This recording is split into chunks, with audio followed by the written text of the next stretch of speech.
What is going on, guys? So today we are gonna be covering mono black, and mono black has been absolutely broken. So I found this list from the Hooglandia Open.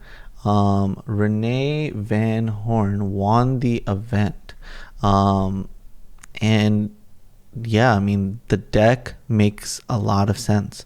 Faceless Haven is probably the most busted land in all of Historic. Yeah, it's basically Celestial Colonnade slash Mutavault, and it gives decks like these, like mono black, mono white, mono red, the reach needed to beat board wipes and just an incredible amount of damage while being super efficient. So basically, I think that I like the way the main deck is, but if this deck became a lot more popular, I would be considering playing cards like Legion's End. But as far as the deck goes right now, I mean, it's pretty straightforward. You have a bunch of 2/1s that have recursion, which make it so that your mana is always working for you. And or you're always attacking. And then you have the best discard. Discard is absolutely broken. Like Thoughtseize in a deck where it ends up being a great tempo play is absolutely incredible. Unlike Shadow in this type of format, Shadow takes like a bunch of conditions to make it good. But in this deck, you're always just playing something. Like a lot of the times your turn 1 and 2 is going to look like 2/1 into double discard, or 1-drop 1-drop 1-drop, or any combination of those. And that right now is just absolutely incredible, because you don't care if you get board wiped, because the follow-up is usually really brutal. It's either you're attacking with Faceless Haven for those final points, or you're bringing it all back, because Skyclave Shade and Gutterbones and Dreadhorde Wanderer are really easy to bring back. Not to mention, you can just play a Spawn of Mayhem or a Rankle to completely catch you off guard. So yeah, I think if you're looking to grind ladder, this is the absolute best deck.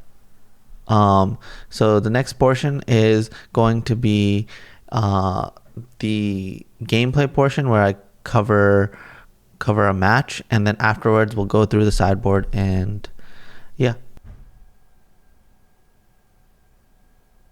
All right, so our hand is pretty good. We have good interaction, good threats. No early game plays on the draw, but these flyers are pretty insane. So we're going to have more of a mid-range game plan.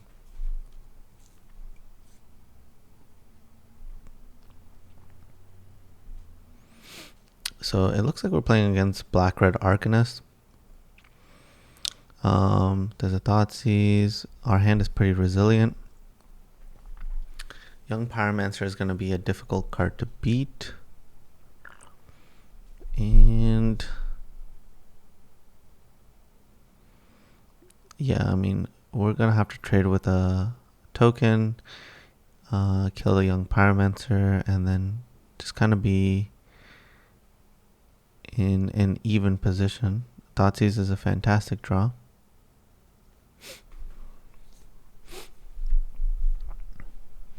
So we're going to take the Dreadhorde Arcanist, because if they draw another discard spell, it's going to put us at a huge disadvantage.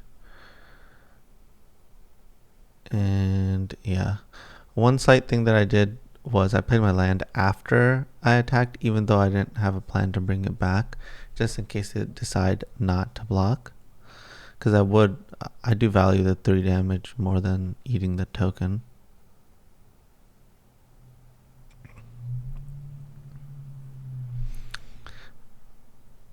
So we know that this is their only threat right now. Drawing the land just allows me to play this 3/1, bait the shock out, and then we have the Heartless Act to eat the Scourge if need be.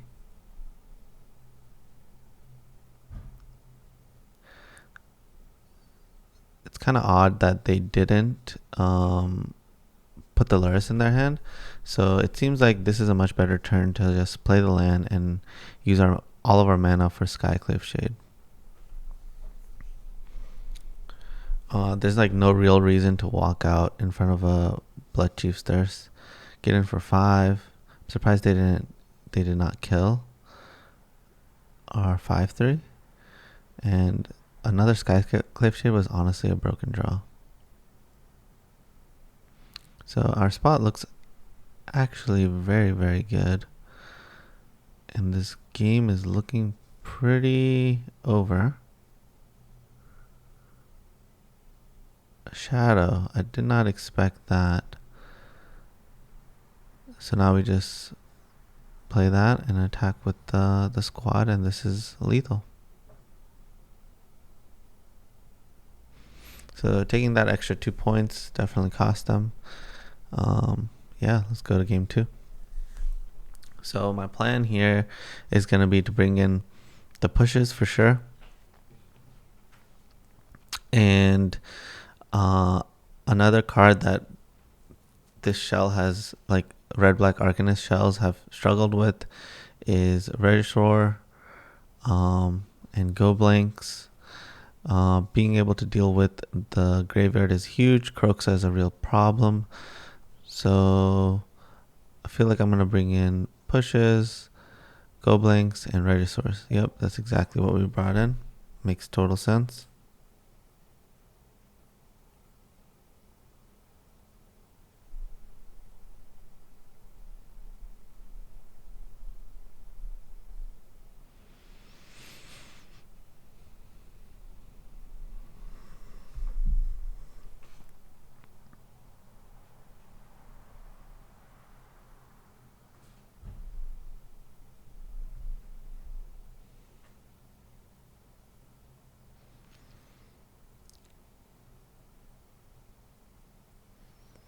Alright, another solid hand where we just need to draw lands.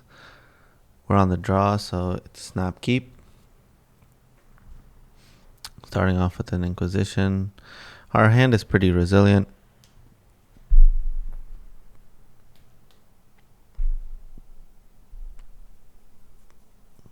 I would assume that the take would be a removal spell here or Rotting Regisaur, but yep, they take the Rotting Regisaur. We play our 2/1. We drew the one land that we really needed, and now it should be pretty easy. Another Regisaur drawn, pretty great draw. Player 3/1. These type of threats our opponent always undervalues, so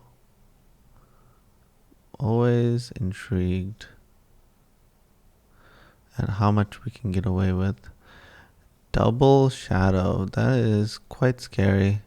We're just going to go ahead and pass. They're at 9, so our threats are representing a lot. We did not see the blue before, so that's kind of scary if they have like a counter spell or something like Memory Lapse. But they attack with both. We fire off our Murderous Rider, put ourselves down to 12. And double Scourge. This is worst case scenario for sure. And this is a really tough decision. I think I'm going to play the Regisaur because it represents lethal, right? So if they attack with 2 threats, I can block with our Dread Wanderer and then have a potential of swinging back for lethal.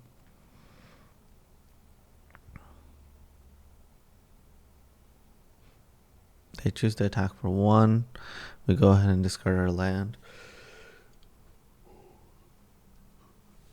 And we drew the best possible card, which was another Heartless Act.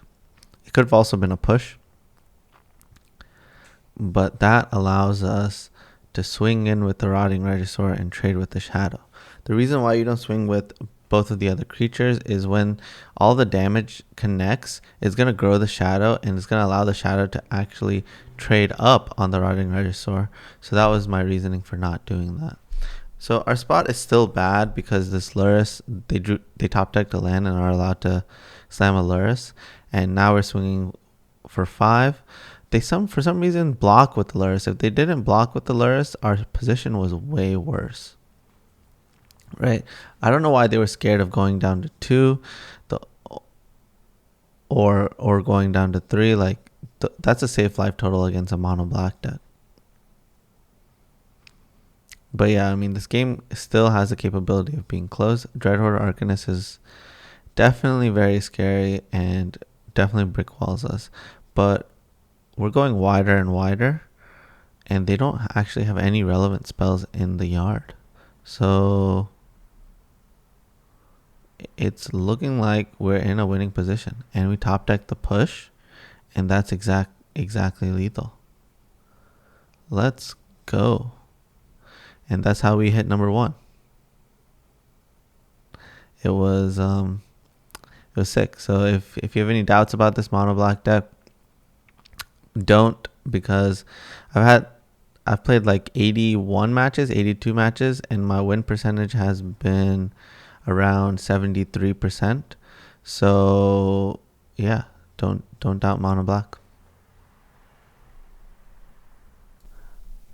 All right. Welcome back from the game. We'll talk about the sideboard. So there are very, very popular combo decks like Jeskai combo, which is the primary reason for having extra discard in the sideboard to Duress and the Go Blanks. They play a vital role in the Jeskai combo matchup. Go Blank actually exiles the graveyard, makes you discard to exile the graveyard, and that's super relevant against Mythic's Mastery. And then you have a lot of additional removal, which really helps you in matchups like Gruul, because Burning Tree and Emissary at the end of the day trades down to your 2/1s for 1. So you just have to take care of the main threats, right? Like the questing beasts and creatures like that. And then if you're able to do that, you're able to flip who's the aggressor in the matchup very easily. So you have some fatal pushes, you have some doom blades, but the baddest creature of them all is the Rotting Regisaur, which gives you the sideboard plan of, if you can't deal with this bad boy, you're just going to die. You're going to die so quickly. And Rotting Regisaur plus Faceless Haven is like the best combination after a board wipe. It's such a fast clock. It's swinging for 11, which is insane. So that covers the sideboard. Make sure you check out the description down below, and yeah, because I always put sideboard guides for every deck that I do, so make sure you check that out. And if you're not subscribed and you haven't liked this video, please consider doing so, and I'll see you next time. Thank you.